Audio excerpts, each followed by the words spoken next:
और संगम क्षेत्र पर पहुँचे तो उस दिन की व्यवस्था थोड़ी पहले से ही लूज़ लग रही थी और हर जगह बैरिकेडिंग कर दी गई थी। बाँस बल्लियाँ बाँध दी गई थी। भई तट आप खोल दें, तो जिनको भी जहाँ स्नान करना है वो स्नान करके चले जाएँ। हुँ। लेकिन भीड़ 9 बजे रात से ही बढ़ रही थी और धीरे-धीरे, धीरे-धीरे भीड़ इतनी ज़्यादा बढ़ गई कि हम सवा 2 बजे सुबह स्नान करके बाहर निकले और एक तरफ से भीड़ बढ़ रही थी स्नान करने के लिए और दूसरी तरफ से जो स्नान करके लौट रहे थे, उनको जाने की जल्दी थी। अच्छा। भीड़ बहुत ज़्यादा थी तो गर्मी वहाँ खूब हो रही थी। उतनी ठंड भी के मौसम में भी गर्मी खूब हो रही थी, पसीने आ रहे थे सभी को। उस तरफ से भीड़ जब बढ़ी तो इस भीड़ में घुसते हुए जाने के लिए धक्कम-धुक्की हुई, झगड़ा हुआ। उन्होंने वहाँ से धक्का दिया, ये इस तरफ से धक्का दे रहे थे। उसी दरमियान जो है कुछ लोग गिर पड़े। जब गिर पड़े तो उनको उठाने के लिए हो हल्ला हुआ तो जो भीड़ आ रही थी वो उनके ऊपर चढ़ने लगी अरे बाप रे! और जो भीड़ स्नान करने गई थी उस भीड़ ने क्या किया था, अपने जो झोले, बस्ते या बैग थे, वो रखकर स्नान करने गए थे। जब उन्होंने आकर देखा कि लोग पैरों से चढ़ रहे हैं उस पर, पैरों तले दब रहा है, तो वो हड़बड़ाकर अपने सामान को लेने की कोशिश की, तो वो भी दबे उसी में और लोग चढ़ गए और वहाँ पर गिरने वाह! का माहौल बना। तो कुछ महिलाएँ गिर पड़ीं, जिन पर कुछ लोग चढ़ गए। तो 2-4 लोगों को हमने बचाने की कोशिश करी। स्वागत है आज सबका रोज ट्रेलब्लेज़र पॉडकास्ट के एक नए एपिसोड में, जहां हम आचार्य संदीप पांडे जी से आज वापस मुलाकात करेंगे और धर्म को गहराई में समझेंगे। स्वागत है आपका वापस रोज ट्रेलब्लेज़र पॉडकास्ट पर। धन्यवाद, धन्यवाद। और कैसा लग रहा है आपको वापस आके? दोबारा आके बड़ा अच्छा लग रहा है। अभी सभी श्रोताओं को भी बहुत-बहुत साधुवाद। ओम नमः शिवाय, हर हर महादेव, जय श्री राम। जय श्री राम। यहाँ इस कुर्सी पर बैठकर बहुत अच्छा लग रहा है कि आप लोगों के प्रेम के कारण और आपके डिमांड पर हम दोबारा यहाँ पधारे हैं। बिल्कुल, जनता ने बहुत पसंद किया आपको, जो लास्ट हमारा पॉडकास्ट था। जी, जी। तो जब ऑडियंस ने बोला तो हुँ, आपको आना ही था। जनता जनार्दन है, जनता जी, ही भगवान है। जी, अगर बिल्कुल, उसका आदेश है तो कोई भी हो, आना तो होगा ही। बिल्कुल। पंडित जी, आज हम चाह रहे थे कि आपसे बात करेंगे श्रीमद् भगवत गीता पे, श्रीमद् भगवद गीता, हाँ। कि श्रीमद् भगवत गीता का क्या अर्थ है? श्रीमद् भगवद गीता का अर्थ है कि भगवान के द्वारा जो उपदेश दिया गया, गायन किया गया, किसी बड़े ज्ञान का गायन भगवान के द्वारा गाकर बताया गया, उपदेश दिया गया, उसी को श्रीमद् भगवद गीता कहते हैं। और जब आवश्यकता पड़ी, तब परमात्मा भगवान श्री कृष्ण ने इसका गायन श्री अर्जुन जी को किया है और वो भी कुरुक्षेत्र के मैदान में। और बहुत ही कम समय में उन्होंने अर्जुन जी को धर्म, कर्म और ज्ञान के बारे में उपदेश दिया है। हुँ, ये भगवत वाणी है और भगवान के मुख से, उनके मुखारविंद से निकली है, इसलिए सदैव पवित्र है। जब जब सुने, इसमें कुछ न कुछ नयापन रहता है हुँ, और एक ज्ञान की बात है। यदि व्यक्ति कहीं फंस जाए या जीवन में किसी प्रकार का कष्ट आ जाए और भगवत गीता एक बार हम पढ़ लें, श्रीमद् भगवत गीता, तो हमारे सभी कष्टों का निवारण उस श्रीमद् भगवत गीता में लिखा हुआ है। उसका निवारण है कि कैसे उसका निवारण हो सकता है। पंडित जी, हम ये जानना चाह रहे थे कि भगवान श्री कृष्ण जी ने श्रीमद् भगवत गीता सुनाने के लिए कुरुक्षेत्र ही क्यों चुना? कुरुक्षेत्र इसलिए चुना क्योंकि श्रीमद् भगवत गीता में ही लिखा हुआ है, भगवान स्वयं अर्जुन जी से कहते हैं। अर्जुन जी ने प्रश्न किया कि ये बताइए कि आज ही आपने क्यों सुनाया है? या तो भगवान कहते हैं, हे अर्जुन, तुम्हारे न जाने कितने जन्म हो चुके हैं और मैं भी बार-बार अवतार लेता रहा हूँ। हुँ, जब जब हों ही धर्म की हानि, बाढ़ें असुर अधम अभिमानी, तब तब लय प्रभु विविध शरीरा, हरैं कृपा निधि सज्जन पीरा। जब जब धर्म की हानि होती है और अधर्म बढ़ता है, तब तब मैं अवतार ग्रहण करता हूँ। मेरे न जाने कितने अवतार हैं, अनगिनत अवतार हैं। बहुत सारे रूप हैं, वराह रूप है, कच्छप रूप है, मत्स्य अवतार है, हिरण्यकश्यपु अवतार है, राम अवतार हैं, श्री कृष्ण अवतार हैं, तो बार-बार जन्म लिया है, हमने बार-बार अवतार लिया है अर्जुन, और तुम्हारे भी बहुत सारे जन्म हुए हैं। लेकिन मुझे याद है और तुमको याद नहीं है। यह श्रीमद् भगवत गीता मैंने सबसे पहले सूर्य को सुनाई थी। सूर्य ने महाराज इक्ष्वाकु को सुनाई थी। इसके बाद बीच में ये लुप्त हो गई, क्योंकि किसी भी चीज को जब आप बार-बार करते हैं तो अभ्यास होता है और वो चलन में रहती है, या उसको भुला दिया जाए तो लोग भूलते चले जाते हैं। तो हे अर्जुन, आज इस कुरुक्षेत्र में इसकी आवश्यकता है, क्योंकि तुम अपने धर्म को नहीं पहचान रहे हो, कर्म क्या है वो नहीं जानते हो। तुम्हें तो सामने खड़े जो लोग हैं, ये शत्रु न दिखकर अपने हितैषी और सगे संबंधी दिख रहे हैं, तो इनको अपना हितैषी ना मानो, ये शत्रु हैं, क्योंकि ये अत्याचारी हैं। इन्होंने एक महिला का अपमान किया, इन्होंने संसार में अराजकता फैलाई और लोगों के ज़मीनों को हड़प लिया है, यहाँ तक कि तुम्हारे भी हक को ये नहीं दे रहे हैं। और हमने तुम्हारे लिए 5 गाँव मांगे थे, लेकिन इस दुर्योधन ने कहा कि 1 इंच भूमि भी नहीं देंगे, सुई के नोक के बराबर नहीं देंगे। तो ऐसे अत्याचारियों के लिए तो युद्ध होना ज़रूरी है, और जब तक युद्ध नहीं होगा, ये मरेंगे नहीं, तो दूसरों को इस बात का प्रमाण नहीं मिलेगा कि भाई अत्याचार करोगे तो यही गति होगी। उसी कुरुक्षेत्र में जब अर्जुन को मोह हुआ, तब भगवान ने श्रीमद् भगवत गीता सुनाई है और गायन करके सुनाई है, ताकि उनको ज्ञान हो जाए, अपने मोह के अंधकार से बाहर निकलें और प्रकाश की ओर जाएं। जब दिमाग में प्रकाश फैलेगा, तब अर्जुन युद्ध के लिए तैयार होगा। तो उन्होंने तैयार किया है। अच्छा। इसलिए कुरुक्षेत्र को चुना गया, नहीं तो कहीं भी सुना सकते थे। हाँ, वही। लेकिन मोह तो वहीं हुआ था, और जहां मोह हुआ वहीं पर भगवान ने ज्ञान का दीप प्रज्वलित किया है अर्जुन के दिमाग में। हम ये जानना चाहते कि श्रीमद् भगवत गीता जो एक ग्रंथ है, इसको लाइफ में कैसे इम्प्लीमेंट कर सकते हैं? श्रीमद् भगवत गीता हिंदुओं का सबसे पवित्र धर्म ग्रंथ है। जैसा कि हमने पहले बताया कि भगवान की वेद वाणी है, वांगमय स्वरूप है भगवान। भगवान की वाणी तो दिव्यतम है, जी। उच्च कोटि की वाणी है।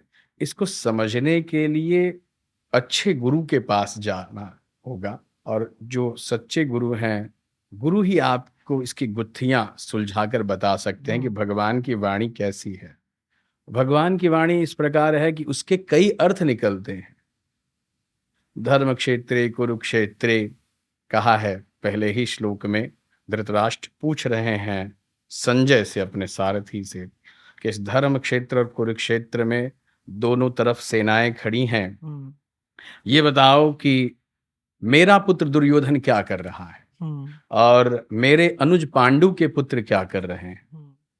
उनके सारथी संजय बताते हैं कि महाराज, सेनाएं दोनों तरफ खड़ी हैं, लेकिन जो यत्र योगेश्वर तत्र पार्थो धनुर्धर, जहां पर अर्जुन है जी। और जहां पर भगवान श्री कृष्ण है, विजय वही खड़ी है। आपका पुत्र है, अजेय है सेना, कौरवों की सेना को कोई जीत नहीं सकता, लेकिन ये उतनी मजबूत नहीं दिखाई दे रही जितनी मजबूत पांडवों की है, क्योंकि वहां पर सत्य है, धर्म है, और यहां पर असत्य है, अधर्म विराजमान है। कौरवों के टीम में ऐसे बड़े बड़े योद्धा थे जो हर दिन 10,000 सेनाओं को मारने का सामर्थ्य रखते थे।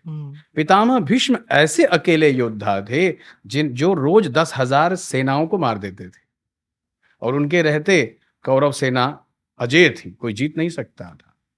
लेकिन भगवान ने ये देखा कि यदि ऐसे अत्याचारी संसार में रहेंगे, जो कि भरी राजसभा में एक स्त्री की मर्यादा तार तार हो रही थी और इतने बड़े योद्धा चुपचाप बैठे रहे, तो जहां महिलाओं का सम्मान नहीं या जहां स्त्रियों का सम्मान नहीं, ऐसा चाहे कितना भी बड़ा योद्धा क्यों न हो, उसकी मृत्यु सुनिश्चित होनी ही चाहिए। इसलिए भगवान ने कर्म करवाया अर्जुन से। कर्म क्या है कि कर्मण्येवाधिकारस्ते मा फलेषु कदाचन। कर्म आपका अधिकार है, युद्ध करो, लेकिन फल हमारे अधिकार में है। किसको मारना है, किसको जिलाना है वो हम करेंगे अर्जुन। लेकिन हमें कोई तो सहारा चाहिए, हम्म, कोई तो निमित्त मात्र बने। हे वस सव्यसाचिन, तू केवल युद्ध कर, फल की इच्छा न कर। मारना न मारना हमारे हक में है। तो कर्म वो है जो हमें करना चाहिए, जिसका आदेश श्रीमद् भगवद गीता में भगवान श्री कृष्ण देते हैं जी। कि बिना कर्म किए आप जीवन निर्वाह नहीं कर सकते। हम सवेरे उठते हैं तो जागते ही सबसे पहले भगवान का नाम लेते हैं। भगवान का नाम जो भी हमारे इष्ट हैं, हे हनुमान जी, हे श्री राम जी, हे भगवान श्री कृष्ण या शिव शंकर जी, नाम लेते हैं। नाम लेने के बाद फिर हम कर्म करना शुरू करते हैं। हम्म, सवेरे जाना है, ब्रश करना है, नित्य क्रिया करनी है, फिर नहाना धोना है, कपड़े पहनने हैं। फिर दिन भर की दिनचर्या ध्यान में लाते हैं कि आज किससे मिलना है, किसके पास पैसे बाकी हैं, और किसके ऑफिस में जाना है, कहाँ से काम आना है। ये कर्म है। यदि हम घर से बाहर न निकलें या अपने दिमाग को न दौड़ाएं तो पैसे घर में नहीं आएंगे। और जिम्मेदारी है, पारिवारिक जिम्मेदारी है, बच्चे हैं, पत्नी है, माँ बाप हैं, इनका जीवन कैसे चलेगा? हम्म, भाई हम जब बाहर जाएंगे, कुछ पैसे कमाएंगे और घर में सारी सुख सुविधाएं उपलब्ध होंगी, तब तो जीवन आराम से चल पाएगा ना। जी बिल्कुल। अब मान लीजिए सवेरे उठ के बैठे हुए हैं चुपचाप, कोई काम नहीं कर रहे हैं कि चलो अ, ऐसे ही हो जाएगा। भगवान कहते हैं कि अजगर करे न चाकरी, पंछी करे न काम, दास मलुका कह गए सबके दाता राम। दाता राम हैं, लेकिन राम जी भी मानव शरीर लेकर पृथ्वी पर आए, अवतार ग्रहण किया। उन्होंने मर्यादाओं की स्थापना करते हुए यह बताया कि घर से बाहर जाना होगा। वो तो राजा के लड़के थे, हम्म, राजकुमार थे, हम्म, चाहते तो न जाते, लेकिन वहां उन्होंने मर्यादा स्थापित की, समाज को यह दिशा निर्देश दिया कि भले ही आप राजा के लड़के हों, कितने भी बड़ी राजशाही खानदान से क्यों न हो, लेकिन आपको कर्म करना होगा। हम्म, नहीं जाएंगे, अगर भगवान राम वन को न जाते तो शायद भगवान राम भगवान न होते, राम जी न होते। हम्म, क्योंकि जाने के बाद ही संतों से मुलाकात हुई, जीवन शैली समझ में आई, फिर रावण का संहार किया, उसके बाद राम जी पूजनीय हुए हमारे। तो कर्म ये है। भगवान श्री कृष्ण भी कर्म की प्रधानता को बताते हैं कि एक परमात्मा जो जगत का नियंता है, पैदा होने पर अंधेरे में पैदा हो रहा है, जेल में पैदा हो रहा है, और पैदा होते ही भागना पड़ रहा है। हम्म, मथुरा में पैदा हुए, गोकुल ले जाए गए वसुदेव जी के द्वारा। ये प्रेरणा उन्हीं की थी। हम्म, कहते हैं कि जब हम पर संकट आ सकता है और हम अपने संकटों को दूर करने के लिए कर्म करते हैं, तो आपके ऊपर तो अवश्य भावी है। बिल्कुल। आप मृतलोक में हैं। अगर आप कर्म नहीं करेंगे तो जीवन निर्वाह नहीं हो सकता। हम्म, काम नहीं करेंगे तो सुविधाएं उपलब्ध नहीं होंगी, पैसा नहीं आएगा, और पैसा नहीं आएगा जीवन में, और जिम्मेदारी नहीं होगी, आपका मान सम्मान नहीं होगा, कोई आपको अपने पास बिठाएगा नहीं। आज उसी की चर्चा होती है समाज में जो कुछ कर गुजरता है, बिल्कुल। जिसके अंदर कुछ करने का सामर्थ्य हो, बिल्कुल। है ना, उसी की चर्चा होती है। हम्म, बाकी तो दुनिया में आम लोग खूब घूम रहे हैं, हम्म, कोई किसी को याद नहीं करता। लेकिन जब कोई कुछ अलग करता है समाज में, तब लोग कहते हैं यार फलाने बहुत अच्छा काम कर रहे हैं, अरे इनको इनसे मिलो, इनका इंटरव्यू लो, अरे इनके पास चलो। लाइन लगती है उनके पास हम्म, जाने के लिए। आज बड़े बड़े आचार्य हैं, धर्माचार्य जी हैं, हमारे पूज्य श्री प्रेमानंद जी महाराज जी हैं। हम्म, आज वो वृंदावन में ही रहते हैं, लेकिन रात में 2:30 बजे तकरीबन 20-25 हज़ार लोग लाइन में खड़े होकर इंतजार कर रहे हैं। क्यों? क्योंकि वो दिव्यता है। उन्होंने कर्म किया, नाम जप किया, राधा रानी के अनन्य भक्त हैं वो। नाम जप किया, सिद्धियां प्राप्त हुई, और माता राधा रानी की कृपा हुई, तब आज हमारे पूज्य संत श्री प्रेमानंद जी के लोग पीछे भागते हैं, बिल्कुल। और वे वहीं बैठे बैठे ज्ञान देते हैं लोगों को। बिल्कुल। कहीं जाने की आवश्यकता नहीं। तो कर्म प्रधान है। विश्व करी राखा, जो जस करे सो तस फल चाखा। कर्म प्रधान है हमारा। और भगवान भी इसी बात की आ, इस बात को बल देते हैं कि कर्म अवश्य भावी है। भाग्य तो है आपका, भाग्य बनेगा, लेकिन जब कर्म करोगे तो भाग्य बनेगा। करेक्ट। पूजा पाठ करेंगे तो भाग्य बनेगा, और काम करोगे तो फिर लोग आपको पहचानेंगे, जानेंगे। करेक्ट। यही कर्म है। पंडित जी, हम ये जानना चाह रहे हैं कि श्रीमद् भगवत गीता के अनुसार धर्म और अधर्म की क्या परिभाषा है? धर्म और अधर्म की परिभाषा भगवान श्रीमद् भगवत गीता में कहते हैं कि मन, वाणी और कर्म द्वारा जी। सुख पहुंचाया जाए, या जो इससे सुखी हो, आनंदित हो, ये धर्म है। हम्म। किसी को दुख देकर, किसी को लूट कर, चोरी कर कर, मिथ्या भाषण कर कर, झूठ झपाट से धन अर्जित करें या ज्ञान अर्जित करें, यह धर्म है। अपने बड़ों की वाणी पर विश्वास रखना, माता पिता पर विश्वास रखना, उनकी पूजा करना, अपने इष्ट अर्थात जिनकी हम पूजा करते हैं, जी। जो हमारे मुश्किल समय में हमको याद आए। जैसे कोई कहता है मुश्किल समय में, हे हनुमान जी महाराज हमारा ये काम कर दीजिए, तो हम आपको 1.25 किलो लड्डू चढ़ाएंगे। या कोई कहता है, हे महादेव आप हमारे कोई अगर रिश्तेदार हैं या सगे संबंधी हैं, यदि वे बीमार हैं, उनको ठीक कर दें तो हम आपको इस प्रकार से आपकी पूजा करेंगे। जी। तो अपने इष्ट को याद करता है। तो मुश्किल समय में अपने इष्ट को याद करना, अपने माता पिता पर पूर्ण रूप से विश्वास रखना, अपनी गुरु की वाणी पर पूरी निष्ठा होना।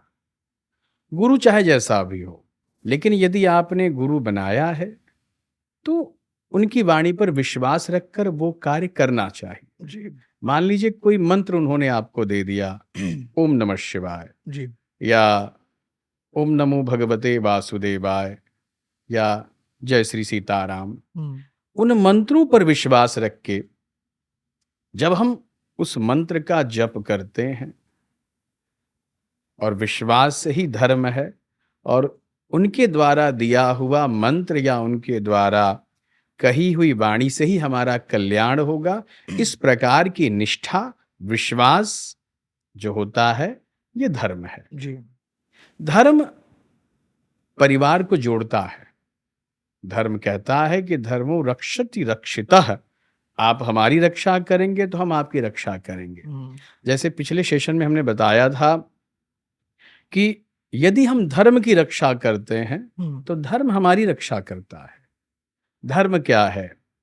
एक पत्नी से पति का जुड़ाव होना, एक पत्नी को अपने पति पर पूर्ण रूप से विश्वास कि भैया चाहे कहीं भी हो, हमारा पति इतना काबिल है या इतना वो विश्वासात्मक उसके ऊपर उसका प्रभाव है कि वो कोई गलत काम नहीं कर सकता, उससे कोई बात छुपा नहीं सकता। ये धर्म के द्वारा ही जोड़ा गया है। वरना धर्म कहता है कि जी अग्नि के फेरे जब आप 7 फेरे लेते हैं तो इस अग्नि के फेरे को साक्षी मानकर ही आप पति पत्नी हो रहे हैं।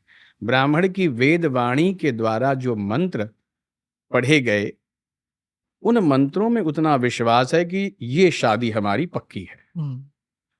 ये धर्म ही इस बात की गवाही देता है कि पत्नी को पति के साथ रहना चाहिए, आपके मांग में सिंदूर हो, आपके गले में मंगलसूत्र हो, तो आप पूरी तरह से उनकी पत्नी हैं। और अगर इस चीज को लोग मानते हैं, धर्म के कारण ही मानते हैं, क्योंकि विश्वास है उनका। और यदि न माने तो भैया आप कौन हमारे? हमने जो 7 फेरे लिए वो भी नहीं मानते हैं, हमने जो वेद पढ़े वो भी नहीं मानेंगे, हम अपनी मनमानी करेंगे। तो मनमाना आचरण अधर्म है। अराजकता, अत्याचार, झूठ झपाट, धोखा धड़ी, ये अधर्म है। यह धर्म की परिभाषा हो गई। धर्म की परिभाषा यह है कि विश्वास, दृढ़ विश्वास, नियत अच्छी हो, और अपने माता पिता के प्रति, अपने पत्नी के प्रति या अपने पति के प्रति, अपने परिवार के प्रति आप समर्पित हों, उनको हर प्रकार से सुख पहुंचाएं। ये धर्म की परिभाषा है। किसी को किसी प्रकार कष्ट न दिया जाए, चाहे वो वाणी से कष्ट हो, चाहे शारीरिक कष्ट हो, चाहे किसी प्रकार का कष्ट हो। जी। अगर आप किसी को कष्ट देते हैं तो यह धर्म है, और यदि आप किसी को सुख पहुंचाते हैं तो यह धर्म है। धर्म कहता है भक्ति करोगे तो अति आनंद प्राप्त होगा, अध्यात्म की तरफ जाओगे तो उतने ही सुखी होगे और उतने ही आनंदित होगे। हुँ। लेकिन अराजकता, अनाचार, अत्याचार की तरफ दौड़ोगे तो आप दुखी होंगे, आपके मन में वो अशांति होगी। आपको शांति कहाँ मिल सकती है? केवल धर्म के मार्ग पे। अब धर्म क्या कहता है? धर्म कहता है जी, अभी आप देख रहे होंगे महाकुंभ का मेला जी। चल रहा है। धर्म का एक आस्था का स्वरूप है। धर्म के कारण ही लोग आ रहे हैं। जी, बिल्कुल। उस संगम के जल में स्नान करके उनको इतनी शांति प्राप्त हो रही है कि बड़े गर्व से लोगों के सामने जाकर कहते हैं हम तो स्नान कर आ गए, हुँ, हमने तो डुबकी लगा ली। हुँ। वो आत्म शांति प्राप्त हुई है ना? और जितने अराजक तत्व हैं वो कहते हैं नहीं भैया, डुबकी लगाने से किसी का जीवन बना है? डुबकी लगाने से क्या देश संभलेगा? अरे देश नहीं संभला है तो क्या डुबकी न लगाने से संभल जाएगा? चलिए हम डुबकी नहीं लगाते हैं तो क्या देश संभला हुआ है? और डुबकी लगा लिए तो एक आस्था का प्रतीक है, एक धर्म का प्रतीक है, और भगवान के प्रति आस्था है लोगों की। तो ये धर्म कहता है, और धर्म के कारण ही लोग हजारों, लाखों, करोड़ों लोग जाकर रोज डुबकी लगा रहे हैं संगम बिल्कुल, में, बिल्कुल। क्योंकि धर्म के कारण। और जितने अधर्मी हैं वो अनाचार, अत्याचार की बातें करते हैं, अनर्गल बातें करते हैं कि नहीं यहाँ क्या होता है, मरने के बाद किसी को वैकुंठ मिला है, या मरने के बाद किसी ने किसी को देखा है। तो यह धर्म की बात है। आप किसी को उसके आस्था के प्रति डिगा दें या उसका मार्ग परिवर्तन कर दें, यह धर्म है। हुँ। और किसी को उस मार्ग पर ले जाने के लिए आप प्रेरित करें, अच्छे कार्य के लिए, जी। ये धर्म है। तो धर्म और अधर्म की परिभाषा यही है। श्रीमद् भगवद गीता में कृष्ण भगवान कहते हैं कि कर्म करना जो चाहिए। जैसे हमारे सामने किसी महिला का अपमान हो रहा है, तो धर्म ये कहता है कि अगर वो अबला है, उस पर अत्याचार हो रहा है, तो वहां आप खड़े हो जाइए, हुँ। वहां पर आपका बोलना ही धर्म है। लेकिन यदि आप नयन मूंद कर चले गए, नेत्र बंद कर लिया आपने कि जाने दो हमारी बहन नहीं है, माँ नहीं है, इससे हम क्यों इस लफड़े में पड़े, हुँ। तो वहां आपने अधर्म किया। जी। कोई व्यक्ति परेशानी में है और आपसे मदद की याचना कर रहा है और आपने उसकी मदद कर दी, तो यह धर्म है। हुँ। लेकिन यदि हम मदद करने लायक हैं और मदद नहीं कर रहे हैं और वहां से नैन मूंद कर चल दिए, तो ये अधर्म किया हमने। हमारा मन हमें इस बात की गवाही नहीं देता कि नहीं ऐसे अत्याचार काम करके आप चले जाएं घर पर अपने, या आनंद के साथ चद्दर तान के सो जाएं। हुँ। नहीं, वहां हमारा धर्म था कि हमको बोलना चाहिए था, किसी की सहायता हो जाती, वो बच जाता। कोई व्यक्ति आत्महत्या करने के लिए भागा जा रहा है, हुँ। या नदी में कूदने के लिए भागा जा रहा है, या आत्महत्या करने जा रहा है, तो वहां हम यदि रोक दें और उसकी जान बच जाए तो वो धर्म है। लेकिन हमारे सामने अगर वो आत्महत्या कर ले और हम देखते रहें मूक दर्शक बन के, तो यह धर्म है। ये कर्म में अकर्म देखना ये धर्म है, कर्म को देखते हुए भी कर्म न करना यह धर्म है। ये धर्म और अधर्म की परिभाषा है। मैं ये जानना चाह रहा था कि हमारे इस ग्रंथ में 3 गुणों की बात की हुई है। तो थोड़ा अगर आप उसके बारे में बताएँ, हाँ, कि ये 3 गुण क्या हैं और इनका क्या इम्पोर्टेंस है और क्या फ़र्क है? गुण है सत्वगुण, जी। रजोगुण और तमोगुण। जी। सत्वगुण अच्छा प्रभाव पैदा करता है। सत्वगुण हमारे 3 देवता हैं, हिंदू धर्म में 3 देवता हैं। सत्वगुण जो है ब्रह्मा जी को बताया गया है, रजोगुण भगवान श्री हरिनारायण को बताया गया है, और तमोगुण भगवान आशुतोष शिव शंकर जी को बताया गया है। जी। जब सत्वगुण आपके जीवन में आता है तो आपके जीवन में प्रकाश फैलता है, आपके जीवन में वो आनंदमय वातावरण उत्पन्न होता है। सवेरे जल्दी उठ जाना। सुबह 4 बजे यदि आपकी निद्रा टूट जाए या सुबह 5 बजे ना तो 6 बजे, बहुत ज़्यादा सोने वाले 6 बजे भी उठ जाएँ तो उनको बड़ा अच्छा लगता है कि यार आज हम बहुत सुबह उठ गए। हुँ, वो ब्रह्म मुहूर्त कहा गया है। हुँ। उस समय जो वातावरण होता है वह अमृत के समान होता है। बिल्कुल, आई टोटली एग्री। हाँ, प्रकृति बिल्कुल शांत होती है और जहाँ भी आप मन लगाएँ, वहाँ मन आपका लग जाए, हुँ, अध्यात्म की तरफ। हुँ, ऐसा नहीं कि पंडित जी ने कह दिया कि मन लगाने के लिए तो कहीं ऊट-पटांग ही मन लगा दिया हुँ, सुबह-सुबह। नहीं, नहीं, अध्यात्म की तरफ। उस समय गुरुकुल में क्या होता था कि 4 बजे सवेरे हम सबको उठा दिया जाता था और हम अपने ग्रंथों को याद करते थे। मंत्र आज भी याद हैं। ओम स्वस्ति न इंद्रो वृधश्रवाः स्वस्ति नः पूषा विश्ववेदाः स्वस्ति नस्तारक्षो अरिष्टनेहमि स्वस्ति नो बृहस्पतिर्दधातुः। ये सारे मंत्र सुबह 4 बजे उठकर याद किए जाते थे। रुद्री पाठ हुआ करता था जिसमें भगवान शिव शंकर का अभिषेक जी। किया जाता है जिन मंत्रों से वो भी। तो 4 बजे जिस किसी पर भी आप ध्यान लगाएँ, सुबह 4 बजे ब्रह्म मुहूर्त में, वो जीवन भर आपको नहीं भूलता। हुँ, सुबह जल्दी उठ जाना, समय पर आपका कार्य हो। आप उस समय जब सवेरे जल्दी उठ जाते हैं, तो आप प्रकृति से आगे होते हैं 2 कदम। हुँ, आप संसार से 2 कदम आगे होते हैं। जब तक व्यक्ति 8 बजे सोकर उठेगा, तब तक आपका आधा काम हो चुका होगा, करेक्ट। है ना? ये तो सच है। हाँ, तो जीवन में सफलता का एक कारण है कि सुबह जल्दी उठना चाहिए। तो ये सत्वगुण के प्रभाव हैं। हुँ, जल्दी नींद निद्रा टूट जाए, आप नहा धोकर तैयार हो जाएँ, भगवान की भक्ति में आपका मन लगे, पूजा-पाठ करने का मन करे और हर कार्य आपका समय पर होता चला जाए। आप उस दिन हर कार्य से आधे घंटे पहले होंगे। जब आप आगे होंगे तो आगे बढ़ेंगे आप। जी। आप जीवन में तरक्की प्राप्त करेंगे। तो ये सत्वगुण के प्रभाव हैं और ज्ञान अर्जित करने की क्षमता, जिज्ञासा उत्पन्न होती है, वो सत्वगुण है। जी। अब रजोगुण क्या है? रजोगुण भगवान नारायण हैं, जो बढ़िया-बढ़िया कपड़े पहनते हैं, बढ़िया आभूषण पहनते हैं और शेषशैया पर विराजमान हैं। माता लक्ष्मी जिनकी पत्नी हैं, हुँ, हाँ, लक्ष्मीपति हैं जो। रजोगुण क्या है? कि अच्छा खाने का मन करे, है ना? बढ़िया कपड़े पहनने का मन करे, लग्ज़रियस लाइफ़ जीने का मन करे, क्वालिटी कॉम्प्रोमाइज़ ना हो, हुँ, कि भाई कितना भी महँगा हो ले आओ, खाएँगे। थोड़ा-सा ही खाएँगे लेकिन खाएँगे तो अच्छा खाएँगे, है ना? तो ये रजोगुण के प्रभाव हैं। राजशाही जीवन जीना, लग्ज़रियस लाइफ़ जीना, ये रजोगुण के प्रभाव हैं। ये भगवान नारायण जब भगवान नारायण की कृपा होती है तब हमारे जीवन में अ, इस प्रकार का परिवर्तन होता जी। है ना? तो ये रजोगुण के प्रभाव हैं और हर चीज़ आपकी जो है बहुत ही सुचारू रूप से और लग्ज़रियस चलेगी। आप प्रसिद्धि भी हासिल कर सकते हैं रजोगुण में। तो ये रजोगुण के प्रभाव हैं। सत्वगुण को दबाकर रजोगुण और रजोगुण को दबाकर तमोगुण, ये गुण अपने आप परिवर्तन होते रहते हैं।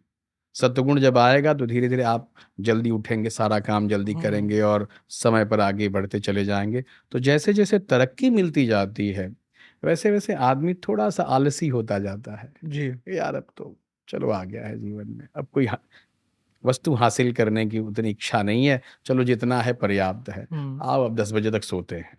हाँ, आओ पैसा बहुत है, चलो अगर कमी पड़ी तो पैसे खर्च करके उस चीज़ को हासिल कर लो। हुँ, तो रजोगुण बढ़ा, आप धीरे-धीरे देर से उठने लगे, सूर्योदय के बाद उठने लगे, हुँ, मन में थोड़ा आलस आना शुरू हुआ और किसी प्रकार की कमी महसूस हुई तो आपके पास सुविधाएँ हैं, आपके पास पैसा है, आपने फटाक से उसको हासिल कर लिया। हुँ। तो सत्वगुण को दबाकर रजोगुण बढ़ा, अब रजोगुण को दबाकर तमोगुण बढ़ेगा, है ना? अच्छा। अब तमोगुण कैसे बढ़ेगा? भगवान शिव शंकर तमोगुण वाले देवता हैं। हुँ, तम मतलब दाह कारक, खट्टा और तीखा और सोच आपकी जो है थोड़ी तामसी होगी कि चलो यार मदिरा पान कर लेते हैं। आओ ज़रा-सा मांस भक्षण का भी आनंद लेते हैं। आओ कोई पैसा तो बहुत आ गया है, सारी चीज़ें हैं, कार है, घर है और रुपया पैसा है, और किसी एक लड़की का सहारा भी ले लिया जाए, हम्म, तो पराई स्त्री पर भी मन जाता है। तो ये 3 जो हैं, ये तमोगुण के कारण हैं। आप देर से उठे, आपने स्नान बंद कर दिया समय पर, देर से नहा रहे हैं, चाहे जितने बजे आपका मन कर रहा है, 12 बजे, 4 बजे, 8 बजे रात को स्नान कर रहे हैं, और जब जी में आ रहा है सो जा रहे हैं, जब जी में आ रहा है खा पी ले रहे हैं। हम्म, तो ये तमोगुण के लक्षण हैं। तामसी प्रवृत्ति बढ़ी आपकी, आपका विश्वास भूत प्रेतों में बैठ गया, आपका विश्वास नियम के विरुद्ध हो गया, जी, तब ये तमोगुण बढ़ा। आप अपने नियम से विचलित हुए, आपकी जो आपके जीवन में जो डिसिप्लिन नाम का चीज़ था, वो वो फिनिश हो गया एकदम। खत्म हो गया, और आप अब अराजक तत्वों की तरह जो मन में आ रहा है वो कर रहे हैं। तो तमोगुण बढ़ा। जब तमोगुण बढ़ता है तब आदमी की व्यवस्था जो है गड़बड़ होने लगती है। तो ये गुण हैं। तो जब इस प्रकार के गुण उत्पन्न गुण होते हैं तो व्यक्ति के शरीर पर, उसके जीवन पे प्रभाव अपने आप पड़ने लगता है। तो तमोगुण हुआ। जब तमोगुण की एक अवधि होती है, वो अवधि समाप्त हुई और आपको कहीं झटका लगा या आप कहीं फंसे, मान लीजिए तमोगुण के कारण आपने संगति गलत कर ली, गलत लोगों की संगत में पहुंच गए, जुआ खेलने लगे, मांस भक्षण करने लगे, मदिरापान करने लगे और पराई स्त्रियों के चक्कर में पड़ गए, तो ये संगत तो गलत हुई। जी, बिल्कुल। अब उस गलत संगत के कारण जब आप कहीं फंसे, मान लीजिए किसी कानूनी कार्यवाही में फंस गए आप और आपके ऊपर दंडात्मक कार्यवाही हुई, तब आपका मन फिर से एक बार अपने आप में आपको फटकार लगाता है कि गलत हो गया, अब नहीं होना चाहिए ऐसा, कुछ तो सुधरो। या किसी ज्ञानी पुरुष के पास बैठे या माता पिता के पास बैठे तो उन्होंने डांट लगाई, मना कर रहे थे ना, नहीं करना चाहिए, तुम माने नहीं, देखो इसका परिणाम ये है, उस परिणाम, तब आप फिर उस तमोगुण को दबाकर धीरे धीरे सत्वगुण आपके जीवन में आना शुरू हो जाता पहले है। गुण पे आगे वापस। तो इस प्रकार से ये गुण है, एक को दबाकर दूसरा बढ़ता है, दूसरे को दबाकर तीसरा बढ़ता है, इसी तरह से क्रम चलता रहता है। जी, जैसे दिन के बाद रात है, रात के बाद दिन है, उसी प्रकार ये गुण है। तो जैसे जैसे गुण आपके जीवन में प्रवेश करेंगे, आपकी प्रवृत्ति उसी प्रकार से होती जाएगी। जी, इसलिए व्यक्ति को अध्यात्म की तरफ झुकना चाहिए। जीवन में एक गुरु की आवश्यकता पड़ती है। आई टोटली एग्री पंडित जी। हाँ। वो तो गुरु तो बहुत इंपॉर्टेंट है लाइफ में। हाँ, गुरु यदि हैं तो आप कहीं अगर दिशाहीन हो रहे हैं, आपका मन कहीं विचलित हो रहा है या कहीं गलत रास्ते पर जा रहा है, तो आपको डांट कर, फटकार कर या आवश्यकता पड़ी तो थोड़ा दंडात्मक कार्यवाही करके आपको सही दिशा में, सही जी, मार्ग पर लेकर जी, आता है, बिल्कुल, ताकि आप भटके नहीं। बिल्कुल। नाव है, नौका चल रही है समुद्र में, यदि वो दिशाहीन हो जाए तो अपने मार्ग से भटक जाएगी। 100%। लेकिन जो कैप्टन है नाव के, वो जानते हैं कि दिशा क्या है हमारी, और वो उसी दिशा में नाव की रफ्तार को रखते हैं, तो अब अपने लक्ष्य तक पहुंच पाते हैं। जैसे मेरी लाइफ के कैप्टन मेरे मामा जी हैं। जी। तो मैं भी जब भटकता हूँ अच्छा, तो हाँ, मतलब वो डांट डूट के लाइन पे ले ही आते हैं। एक प्रकार के गुरु हैं आपके। हाँ, तो गुरु तो बहुत इंपॉर्टेंट है लाइफ में, बहुत जरूरी होता और उससे लाइफ चेंज भी होती है पंडित जी है। हाँ, काफी। बिल्कुल। मतलब बहुत जरूरी है बहुत बहुत। कि आप की लाइफ में गुरु हो, आप उसको फॉलो करें, हम्म। उसके हिसाब से चलें, तो लाइफ बदलती भी है, अच्छे हाँ, के लिए बदलती है। सही बात है। गुरु जो होता है ना, देखिए पहले हम गुरु हमारे माता पिता हैं, दूसरे गुरु हमारे टीचर हैं जो हमें विद्या प्रदान करते हैं, तीसरा अध्यात्म गुरु होता है। एक आप ये सोचिए कि जब हम पैदा होते हैं तो माता पिता थोड़ी शिक्षा देते हैं, समाज में जीने की शैली सिखाते हैं कि कैसे पैर छुओ, बड़े पिताजी हैं, इनको नमस्कार करो, पंडित जी आ गए, इनको नमस्कार करो, ऐसे नहीं किया, वैसे नहीं किया। तो वहाँ से हम सीखना शुरू करते हैं, संस्कार वहीं से मिलने शुरू होते हैं। यदि वहाँ पर माता पिता ने हमें संस्कार नहीं दिए तो हम वहीं से दिशाहीन होने लगते हैं। अच्छा, कुछ दिशाहीन हुए, स्कूल में गए, तो स्कूल में जो शिक्षक हैं वो बताते हैं कि आपको ऐसा करना चाहिए, बड़े आ गए तो नमस्कार करना चाहिए, कुर्सी छोड़कर खड़े हो जाइए, पैर छूइए, उनके आशीर्वाद लीजिए। अच्छा, वहाँ भी अगर हम न सीखे, तो हम अब जब अपने आधुनिक जीवन में प्रवेश करते, तो वहाँ कम से कम गुरु अगर मिल जाएँ, तो वो आपको ठोक-पीट कर ठीक हाँ, करके रास्ते पे ले ले आएँगे। आते हैं वो, बिल्कुल। और वो ज़रूरी है। क्योंकि आलू है, आलू जब बाज़ार में बिकता है तो उसकी कीमत कुछ होती है। तो माताएँ क्या करती हैं कि आलू को घर पर ले आती हैं और उसको बढ़िया से पानी से धो-धा कर साफ-सुथरा करती हैं, और इसके बाद अग्नि पर, गैस पर उसको रखकर जल डालकर उस आलू को पकाती हैं। आलू को पकाने के बाद अब छील-बील कर जब काट-पीट कर बढ़िया नमक, मिर्च, मसाला डालकर सामने रख दिया जाता है, तो वही आलू जो है एक की व्यंजन के रूप में हाँ, खाने में बड़ा स्वादिष्ट लगता है, आनंद देता कीमत है, बढ़ जाती है कीमत उसकी। बढ़ जाती है। तो अध्यात्म गुरु उसी प्रकार हैं हुँ, कि जब हम पैदा हुए तो हमारी कीमत कुछ नहीं थी, हुँ, लेकिन जब उनके पास हम पहुँचे, तो उन्हीं गुरु ने हमको ठोक-पीट कर जी, और हमारा मार्गदर्शन करके हमको समाज में जी, हमारी एक कीमत, जो समाज में जिसकी कीमत लगती, उस कीमत के लायक उन्होंने बना दिया। बिल्कुल, इसलिए गुरु की आवश्यकता बहुत ज़रूरी है जीवन बिल्कुल, में, अध्यात्म की आवश्यकता है। इसलिए हमें हमारे ग्रंथ, वेद, पुराण, उपनिषद यही सब सिखाते हैं कि इनका सहारा हमेशा लेना चाहिए। बिल्कुल, व्यक्ति को अपने जीवन में आधा घंटा रोज ग्रंथ, उपनिषद और पुराण पढ़ने चाहिए।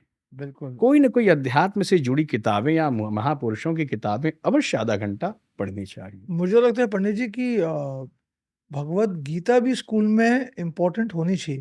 बिल्कुल, बिल्कुल। मतलब बहुत। उससे काफ़ी चीज़ें चेंज होगी हुँ, और बढ़ती हुई पीढ़ी को भी नॉलेज मिलेगी, हाँ, हाँ। जो बहुत इम्पोर्टेंट है। हुँ, क्योंकि इसमें इतने साल पहले ऐसी चीज़ें लिखी हुई हैं जो आज भी अगर आप इम्प्लीमेंट करो तो आई थिंक लाइफ आपकी हाँ, बदल सही जाए, हाँ, बदल जाए, आप बदल सही जाए। ट्रैक पर आ जाओ। एक फ़िल्म आई थी बीच में, ओह माय गॉड करके, हुँ, हमने देखी थी। हुँ, तो देखी थी तो उसमें दिखाया है कि परेश रावल जी जो हैं भगवान के बिल्कुल विरुद्ध हैं बिल्कुल, और नास्तिक हैं वो। नास्तिक हैं, हाँ, और अक्षय कुमार जो है भगवान कृष्ण की भूमिका में, हाँ, और उनको सारी चीज़ें बताते हैं। तो ये बहुत ज़रूरी है कि विद्यालयों में भी एक विषय के रूप में श्रीमद् भगवद गीता होनी का चाहिए, गायन करवाना चाहिए, पाठ 100%। पढ़ाना चाहिए, क्योंकि भगवान की वेदवाणी है, और भगवान के मुख से जो बात कही गई है, वही जीवन में लोगों के मायने रखती हैं। जी, बिल्कुल, यही हमारा धर्म भी है, यही कानून भी है। जिस प्रकार भारत सरकार को चलाने के लिए कॉन्स्टिट्यूशन की आवश्यकता बिल्कुल, है ना? एक उसी प्रकार हिंदू समाज को, हिंदू धर्म को चलाने के लिए श्रीमद् भगवद गीता जैसे ग्रंथों का अध्ययन करना परम आवश्यक है। बिल्कुल। आई 100% एग्री। हाँ, और जो अपने जीवन में भगवद गीता का अध्ययन करता है, उसका जीवन बड़ा ही सुचारू रूप से चलता है। हुँ, वो उलझनों से परे है, कलिकाल के मोह से वो बाहर है। मतलब अगर हम समाज में हैं, तब भी हम समाज में रहते हुए उस समाज के मोह जाल से दूर हैं। ये श्रीमद् भगवद गीता में भगवान ने बताया है। हुँ। और ज्ञान की तो समझिए कि आप समुद्र हैं। हाँ, वो तो हाँ, भगवद नेवर एंडिंग गीता है। ज्ञान का समुद्र है, जहाँ पर वह कहते हैं अंत में अ, अर्जुन जी से कि हे अर्जुन, ध्यान रहे कि अश्रद्धावान से या नास्तिक लोगों से यह गूढ़ रहस्य न कहना, नहीं तो वो इस पर आक्षेप करेंगे, प्रश्न खड़ा करेंगे। जो भक्ति से सराबोर हो, जिसके अंदर ज्ञान की प्रधानता हो, या जो जो सुनने का इच्छुक हो, उसी से बताना, तब वो समझेगा कि इसका रहस्य क्या है, हुँ, इसका गूढ़तम रहस्य क्या है, और इसमें क्या तत्व छिपा हुआ है। हुँ, और सब कुछ छोड़कर तू मेरी शरण में आ जा, और मैं तुझे चिंताओं से नमक मुक्त कर दूं, तो मैं भगवान श्री कृष्ण नहीं। हुँ, ऐसा साफ साफ उन्होंने कहा है, हुँ। बाकी किसी ग्रंथ में नहीं लिखा है ये बात। किसी भी कौम के ग्रंथ में नहीं हाँ। लिखा है, लेकिन भगवत गीता में उन्होंने चैलेंज दिया है इस बात का। ऐसी है श्रीमद् भगवत गीता, बहुत ही दिव्यतम और गुणतम है भगवत गीता। कई बार पढ़ने के बाद भी भगवत गीता जल्दी समझ में नहीं आती। बार बार बार बार बार बार अभ्यास करें तब थोड़ा बहुत नॉलेज हम गेन कर सकते, थोड़ा सा। कहते हैं ना कि 100% में से 1-2% अगर समझ में आ जाए तो भी बहुत बड़ी बात बहुत है। है। हाँ, इतना गुणतम रहस्य है। आप प्रोफेसर जी यही पूछ रहा था कि हम लोग फिल्म इंडस्ट्री से हैं हाँ, और हम लोगों का ज़्यादातर काम रात में ही होता है और हम लोग दिन में आराम करते हैं। बहुत ऐसा कमी होता है कि हम लोग दिन में काम करते रात में मौका मिलता है और हम लोग का प्रोग्राम लेट नाइट ही होता है। हाँ। 2-3 बजे तक हम लोग करते थे, 1 बजे रात को घर पहुँचते हैं। तो इस लाइन में जितने लोग हैं वो पैसा भी अच्छा कमाते हैं, लेकिन उनके ऊपर तमोगुण से इफेक्ट क्यों नहीं पड़ता? मेरा ये सवाल था। तमोगुण इफेक्ट क्यों नहीं करता है? बहुत इंटरेस्टिंग बात है। मुझे लगता है कोई कर्म तो सही कर रहे हो। हाँ, कर्म ठीक कर रहे हैं आप, कार्य करते हैं ना, कर्म कर रहे हैं आप। क्योंकि जब कर्म करते हैं तो उसमें दिन रात की महत्वता नहीं है। महाभारत का युद्ध चल रहा था, आपने देखा भी होगा कि महाभारत युद्ध के दौरान कर्ण से दूसरे दिन अर्जुन जी का युद्ध होना था। जिस युद्ध के लिए कर्ण दिन रात भगवान से याचना करता था कि एक दिन मैं अर्जुन को जरूर हराऊंगा, और दूसरे दिन वही युद्ध होना था। अर्जुन जी को रात भर निद्रा नहीं आई और वो सोच भी रहे थे, अपने अस्त्र को धार भी लगा रहे थे। तो भगवान अपने शिविर से निकले, कृष्ण भगवान, और उन्होंने देखा कि पार्थ आज सोया नहीं है रात भर। तो उन्होंने पूछा कि पार्थ क्या बात है, आधी रात हो गई, कल युद्ध सबसे महत्वपूर्ण युद्ध है तुम्हारे जीवन का। तो अर्जुन जी ने कहा कि भगवान आज निद्रा नहीं आ रही है। और क्यों नहीं आ रही है? क्योंकि हमारे जीवन का सबसे महत्वपूर्ण युद्ध कल होने वाला है। क्यों निद्रा नहीं आ रही है, ये पूछा उन्होंने भगवान से। तो बोले कि जब व्यक्ति के मस्तिष्क पटल पर किसी प्रकार का दबाव होता है या किसी लक्ष्य को हासिल करना होता है तो नींद अपने आप गायब हो जाती है। और जब कुछ हासिल करना है, अपने जीवन के लक्ष्य को हासिल करना है, तो निद्रा गायब रहती है। तो रात भर आप कार्य करें तो भी दोष नहीं है, क्योंकि आप कुछ हासिल करने के लिए कर रहे हैं। आप अनायास नहीं जाग रहे हैं। आपका वो कर्म है कि रात भर कार्य नहीं करेंगे, काम नहीं करेंगे तो मुद्रा नहीं आएगी, और मुद्रा नहीं आएगी तो जीवन का संचालन नहीं हो पाएगा। परिवार की जो जिम्मेदारी है उसके कारण से आप लगे हुए हैं। क्या किसी को शौक है रात भर जागने का, रात भर कार्य करने का? लेकिन वो उस समय की मांग है कि जागना है और जाग कर कार्य करना है। और नहीं जागेंगे तो फिर भाई अगले दिन कौन देगा आकर? मान लीजिए पंडित जी ही हैं, जब कोई बड़ी पूजा होती है तो हम सब रात भर जाग कर वेदियों का निर्माण करते हैं और प्रवचन देना होता है। जैसे बड़ी बड़ी कथाएं हैं 7-7 दिन की, 10-10 दिन की, तो रात भर जागते हैं। 1 बजे रात तक जागेंगे, थोड़ा सा विश्राम करेंगे, फिर सुबह 4 बजे उठकर उस पर अध्ययन करेंगे। क्योंकि बोलना है और समझाना है लोगों को। जब तक हम तैयार नहीं होंगे तब तक हम समाज को परोस नहीं सकते हैं, दे नहीं सकते हैं। इसलिए वो कार्य है, और कार्य गतिशील रहे इसलिए आप अपने कर्म को कर रहे हैं। तो कर्म करने में कोई दोष नहीं है, और अच्छे कर्म के लिए तो कोई भी मना ही नहीं है। हाँ, किसी की चोरी नहीं करने जा रहे हैं, किसी को लूटने नहीं जा रहे हैं। मैं वही बोल रहा हूँ कि कर्म तो आप सही कर रहे हो। हाँ, तो हाँ, कुछ गलत कर्म कर रहे होते, या तो आप हाँ, एंजॉय कर रहे हैं और परिवार को आपने छोड़ दिया है हाँ, रात भर, और फिर सुबह घर आके सो रहे हैं, तो हाँ, शायद वो उस थर्ड गुण में आती बात। हाँ, ये जो चोरी करता है वो भी तो अपने परिवार के लिए ही करता है। हाँ। अब यही बात परिवार के लिए थी। तो एक बार नारद जी जंगल से जा रहे थे, रत्नाकर उनको मिले, और रत्नाकर ने कहा कि भाई अपना तंबूरा वगैरह हमको दे दीजिए।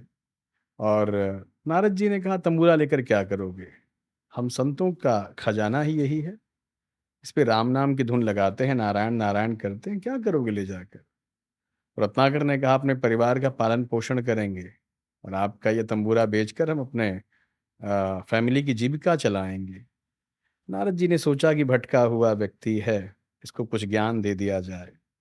नारद जी ने कहा कि जाकर पहले अपने बच्चों और पत्नी से पूछ कर आओ कि जो तुम पाप करते हो क्या वे उसके भागीदार होंगे।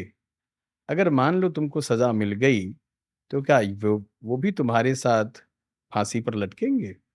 रत्नाकर पहुंचे अपनी पत्नी के पास, बच्चों के पास। उन्होंने पूछा कि एक संत का यह प्रश्न है, तो क्या तुम भी हमारे साथ सजा भुगतोगे।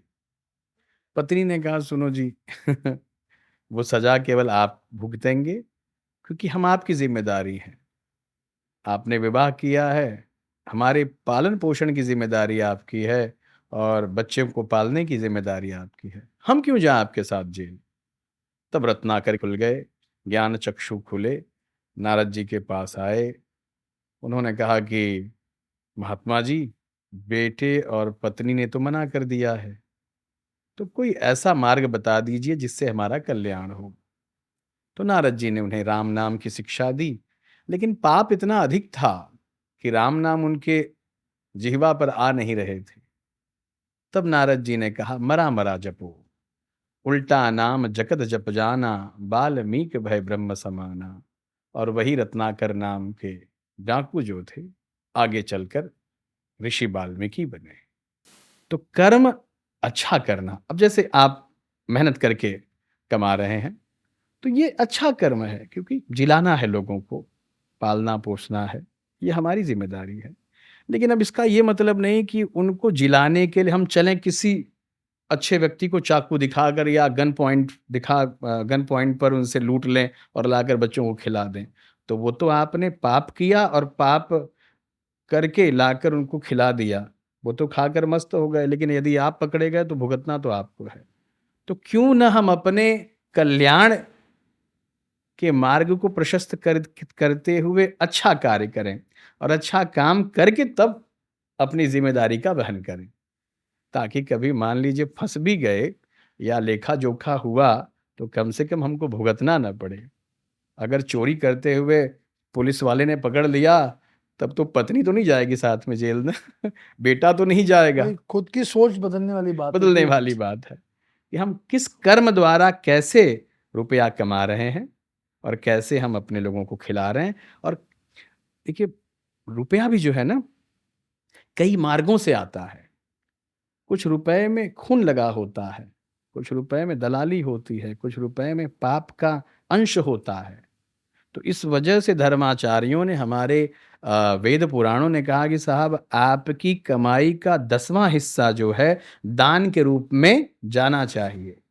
जब आप वो दान करते हो तो जो भी आपने पाप किए हैं या जिस मार्ग से पैसे कमा रहे हैं, कम से कम उससे कुछ तो छुटकारा मिल रहा है ना। तो रुपया कई मार्गों से आता है, अध्यात्म से भी आ रहा है, चोरी से भी आ रहा है, लूट से भी आ रहा है, झूठ से भी आ रहा है, कमीशन वाइज भी आ रहा है। तो किन मार्गों से आ रहा है, उसका क्या प्रभाव पड़ेगा, वो निर्भर करता है। तो अगर अच्छे मार्गों से जो रुपया आ रहा है, उससे अगर हम अपना भरण पोषण करें, परिवार का भरण पोषण करें, तो परिवार की बुद्धि अच्छी होगी। यदि गलत मार्ग से रुपया आ रहा है, उससे परिवार का भरण पोषण करेंगे तो बेटा बिगड़ जाएगा। पूत कपूत तो का धन संचय, पूत सपूत तो का धन संचय। पूत यदि सपूत है तो आप 100 रुपया भी छोड़कर गए हैं तो उन 100 रुपयों से वो 1000 रुपया बनाने का सामर्थ्य रखता है, मेहनत करेगा, क्योंकि आपने ज्यादा नहीं रखा है। उसको पता है कि पिताजी ने फाउंडेशन दे दिया है, अब यहां से हमको लेकर चलना है। लेकिन अगर करोड़ों है, पिताजी ने झूठ झपाट करके चोरी चांडाली करके जमा किया है, लाख करोड़ रुपए रखा है उसके लिए, तो बोलेगा यार पिताजी ने कमाया है, हमको कमाने की क्या आवश्यकता है, आओ चलो दोस्तों के साथ चलते हैं, है ना, आनंद करते हैं, ऐश की ज़िंदगी जीते हैं। तो उसको तो पहले पैसे की वैल्यू नहीं पता है, मेहनत कैसे किया जाता है पता नहीं है, तो वो तो ऐसे ही अनायास उड़ा देगा। तो मेहनत तो आपने की, आपने लोगों का गला काट कर कमाया, लेकिन जिसके लिए कमाया वो उसकी वैल्यू नहीं समझ रहा है कि पिताजी ने हमारे लिए रखा है। चलो आओ, पिताजी तो कमा के लेकर ही आएंगे, आओ ऐश किया जाए। और वो ले जाकर उड़ा देगा रातों रात और किसी न किसी के ऊपर छोड़ कर देगा। तो इसलिए धर्म से, मेहनत से जो मुद्रा आप अर्जित करते हैं उसका प्रभाव आपके जीवन में अच्छा पड़ता है। तो हमारे ग्रंथ में 3 प्रकार के योग भी हैं, तो इन तीनों में से सबसे सही योग कौन सा है?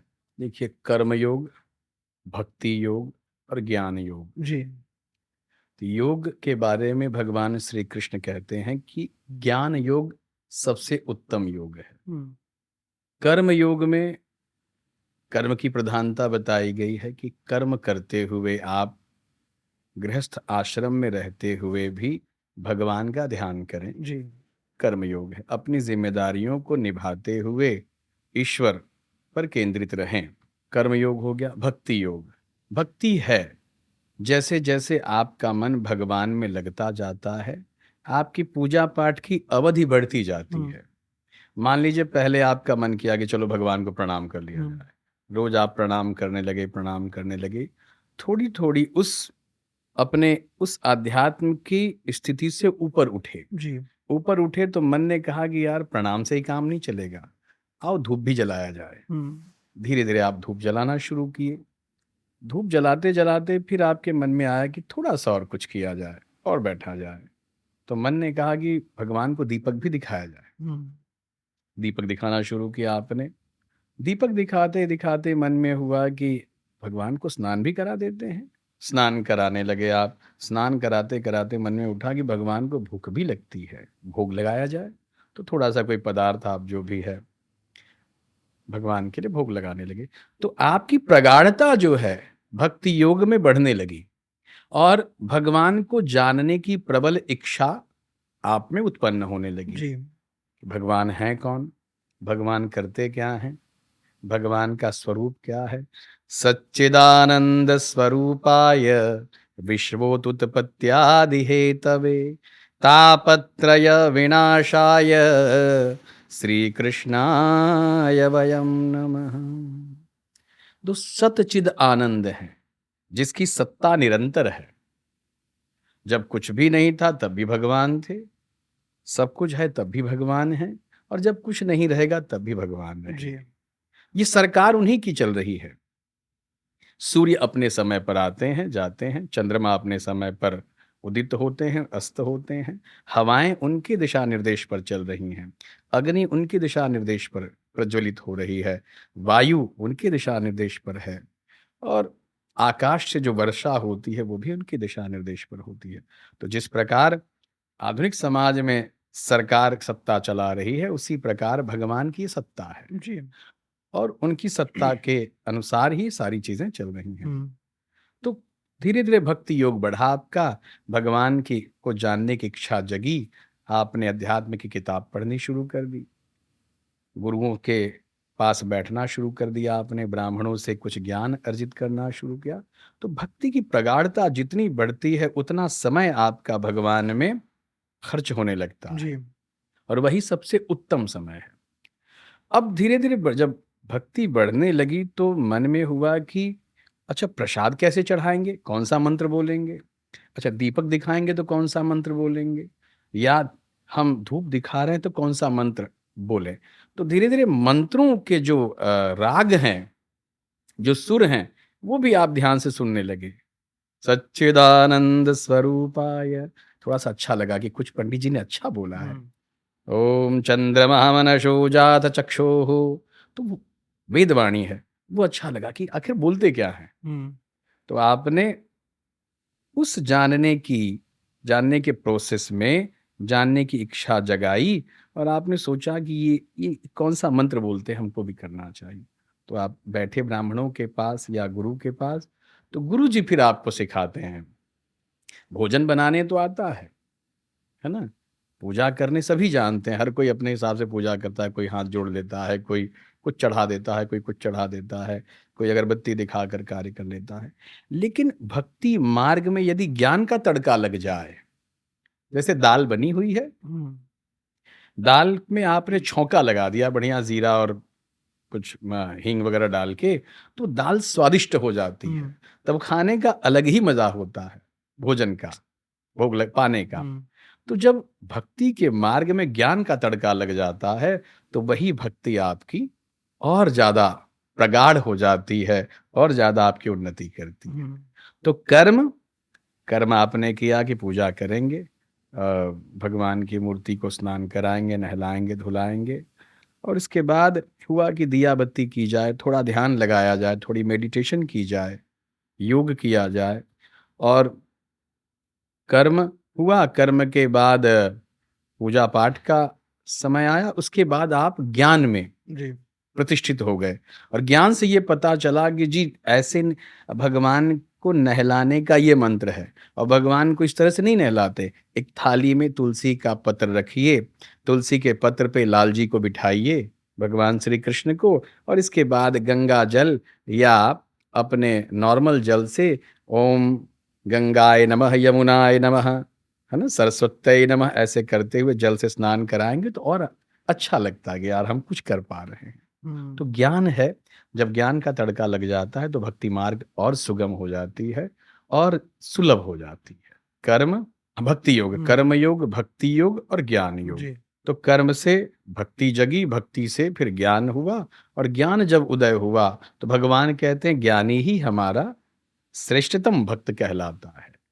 ज्ञान है, पूजा पाठ करने की विधि आती है, लेकिन यदि मंत्र बोलना भी आ जाए, थोड़ा सा भगवान को खिलाना भी आ जाए, सुलाना भी आ जाए, तो वो बहुत ज़्यादा चार चांद लगा देती है भक्ति के बिल्कुल मार्ग में। योग ऐसा है कि योग बहुत ज़रूरी है। जप, तप, योग, ये 3 साधन बताए गए हैं मोक्ष के। जप करना चाहिए, माला आप ले लिए हैं, ओम नमः शिवाय, ओम नमः शिवाय में जप कर रहे हैं, तो जप भगवान का एक स्वरूप है, तप भगवान का स्वरूप है। तप से ही ब्रह्मा जी ने सृष्टि की रचना की।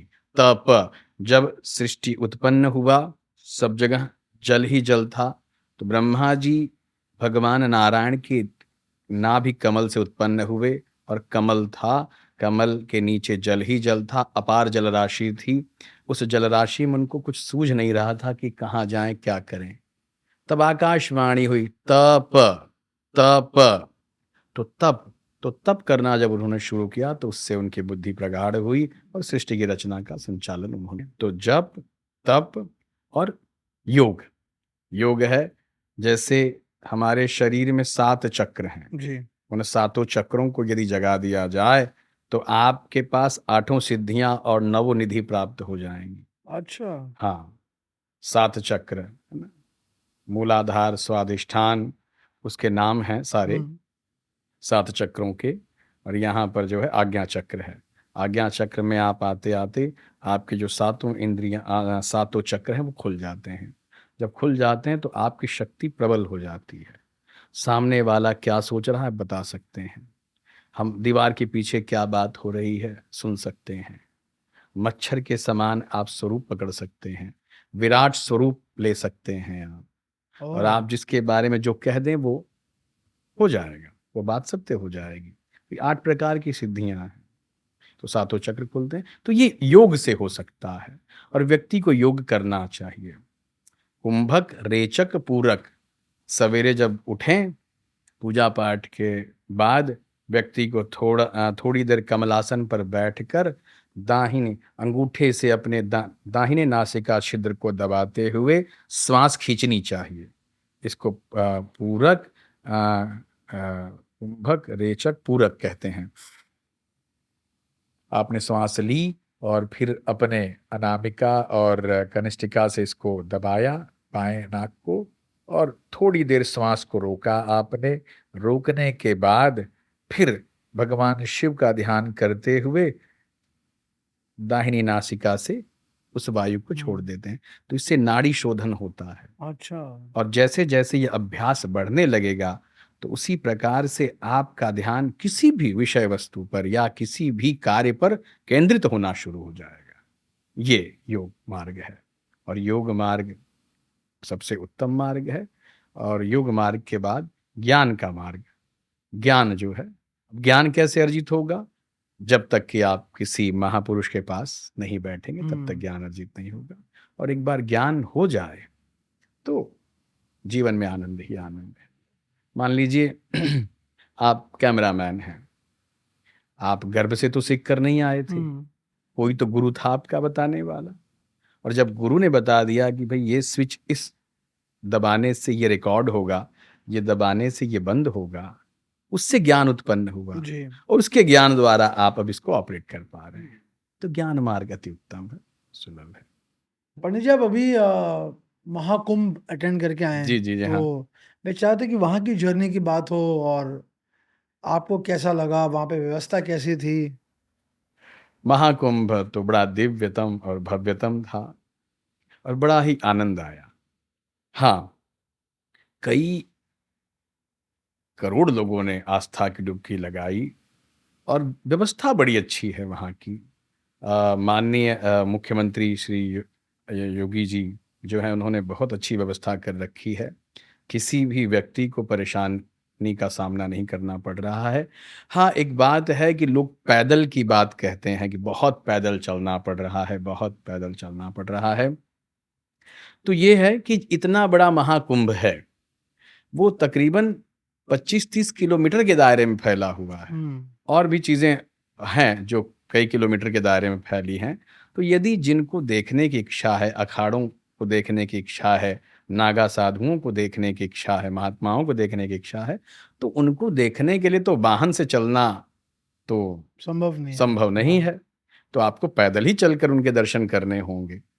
तो वो चलना भी अपने आप में एक अद्भुत अनुभव है कि कितनी भी दूरी आप तय कर लें, लेकिन लगता ही नहीं कि हम इतना चले हैं। थकान तो महसूस नहीं हो रही है।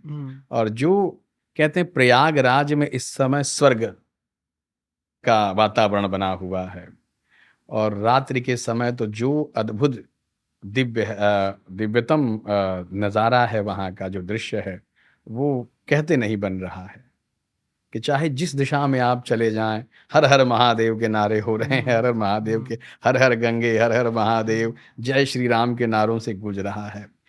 हर दिशा में, हर पथ पर, हर सड़क पर, हर व्यक्ति पूरी ऊर्जा के साथ लगा हुआ है कार्य पर।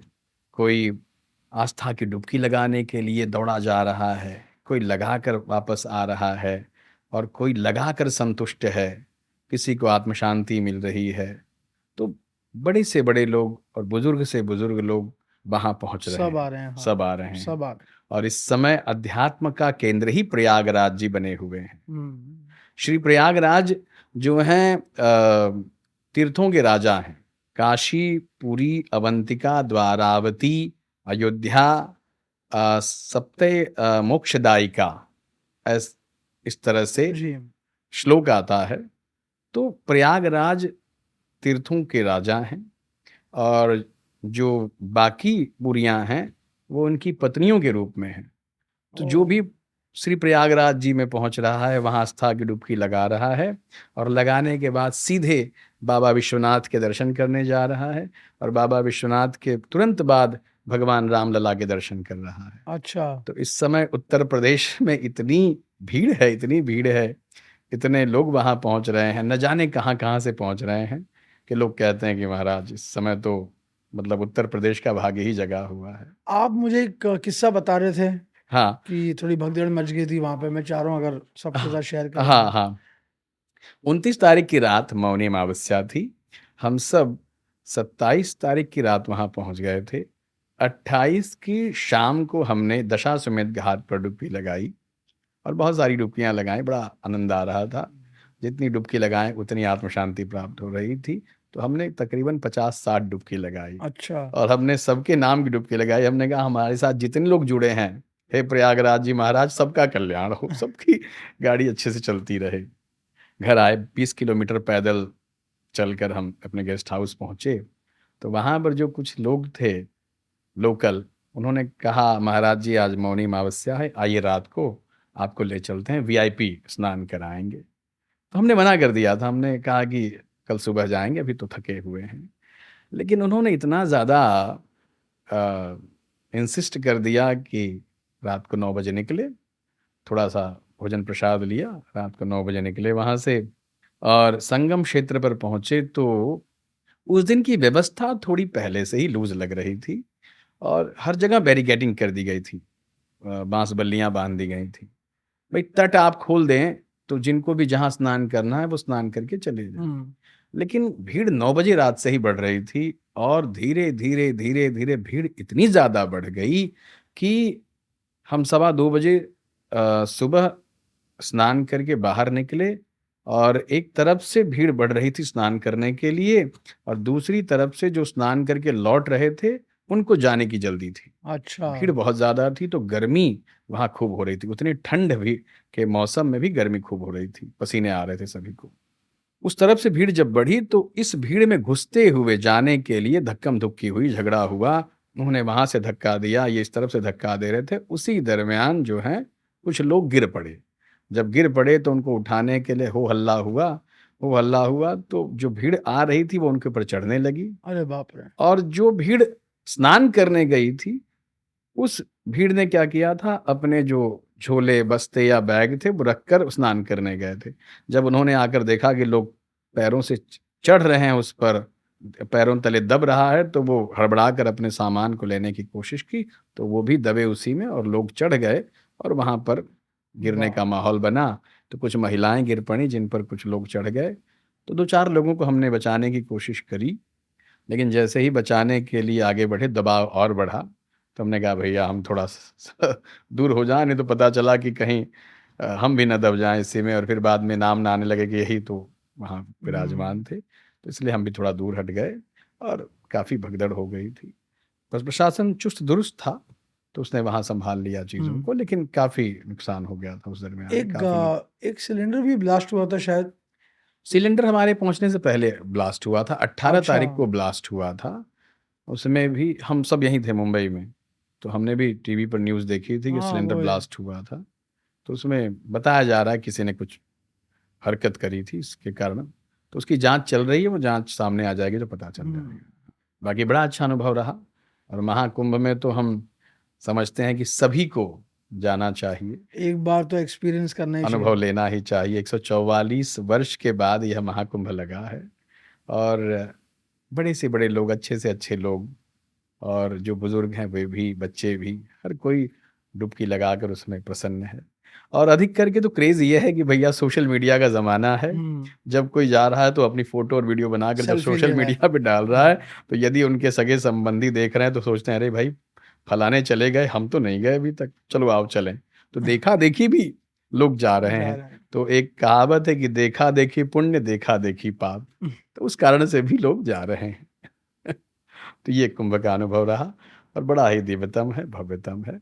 और योगी जी का प्रशासन पूरी चुस्त और दुरुस्त व्यवस्था के साथ वहाँ पर विराजमान है। बिल्कुल। हम प्रयागराज से निकले वाराणसी जाने के लिए, तो अपने कार में बैठे हुए थे। उसी दरमियान 3 अधिकारी कार में बैठे, बोले महाराज जी हमको भी छोड़ दीजिएगा। हमने कहा बैठिए। तो बैठे और इसी तरह की बात हो रही थी प्रयागराज के बारे में। तो बोले गुरुजी आपके सानिध्य में चलने का अवसर प्राप्त हो रहा है। तो हमने ये कहा कि अधिकारियों के साथ हमको जाने का अवसर प्राप्त हो रहा है।